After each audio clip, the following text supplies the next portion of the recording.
Lakshmi Narayana Vidyaniketan Palappuram and Lakshmi Narayana junior school Ottapalam. Thiruvilwamala ഗ്രാമപഞ്ചായത്തിന്റെ തനത് ഫണ്ടിൽ നിന്നും 10 ലക്ഷം രൂപ ചെലവഴിച്ച് സ്ഥാപിച്ച വഴിവിളക്കുകളുടെ സ്വിച്ച് ഓൺ കർമ്മം നടത്തി. ഗ്രാമപഞ്ചായത്ത് president K Padmaja switch on കർമ്മം നിർവഹിച്ചു. ഗ്രാമപഞ്ചായത്തിന്റെ ഫണ്ടിൽ നിന്നും 10 ലക്ഷം രൂപ ചെലവഴിച്ച നഗര സൗന്ദര്യവൽക്കരണത്തിന്റെ ഭാഗമായാണ് വഴിവിളക്കുകൾ സ്ഥാപിച്ചത്. പഴയന്നൂർ ലക്കിടി സംസ്ഥാന പാതയിൽ തിരുവില്ലാമല ടൗണിൽ സ്ഥാപിച്ച വഴിവിളക്കുകളുടെ സ്വിച്ച് ഓൺ കർമ്മം ഗ്രാമപഞ്ചായത്ത് പ്രസിഡന്റ് കെ പത്മജ നിർവഹിച്ചു. വൈസ് പ്രസിഡന്റ് എം ഉദയൻ അധ്യക്ഷനായിരുന്നു. ഗ്രാമപഞ്ചായത്ത് ക്ഷേമകാര്യ standing committee chairman Ramachandran Vettukattil, Krishnakumar, Ramu Malavattam, Jayaprakashan തുടങ്ങിയവർ പങ്കെടുത്തു. ഇതിലുൾപ്പെടുത്തി ടൗൺ സൗന്ദര്യവൽക്കരണത്തിന്റെ ഭാഗമായിട്ട് ഷോ ലൈറ്റുകൾ ഇടുന്ന ഉദ്ഘാടനമാണ് ഇവിടെ നടപ്പിലാക്കിയത്.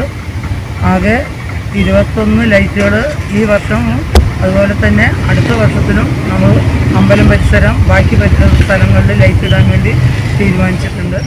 24-25 വാർഷിക പദ്ധതിയിൽ ഉൾപ്പെടുത്തി തിരുവില്ലാമല ഗ്രാമപഞ്ചായത്ത് നടപ്പിലാക്കുന്ന ടൗൺ സൗന്ദര്യവൽക്കരണത്തിൻ്റെ ഭാഗമായുള്ള ബ്യൂട്ടിഫിക്കേഷൻ ലൈറ്റുകളാണ് ഇന്ന് ഉദ്ഘാടനം ചെയ്യപ്പെട്ടിട്ടുള്ളത്.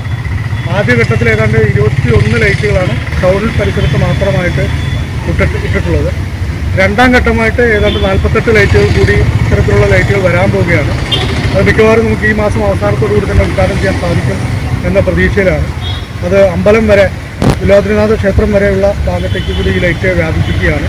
അതോടൊപ്പം തന്നെ ഇപ്പോൾ നിലവിൽ KTO ഓഫീസ് വരെ മാത്രമാണുള്ളത്. അത് കുത്താമ്പളി റോഡിലേക്കും തിരിച്ച് ഒറ്റപ്പാലം റോഡിൽ ആശുപത്രി പരിസരം വരെയും ഇത്തരം ലൈറ്റുകൾ സ്ഥാപിക്കുകയാണ്. ടൗണിലെ വെളിച്ചക്കുറവ് ഇതുവഴി പരിഹരിക്കാൻ കഴിയും.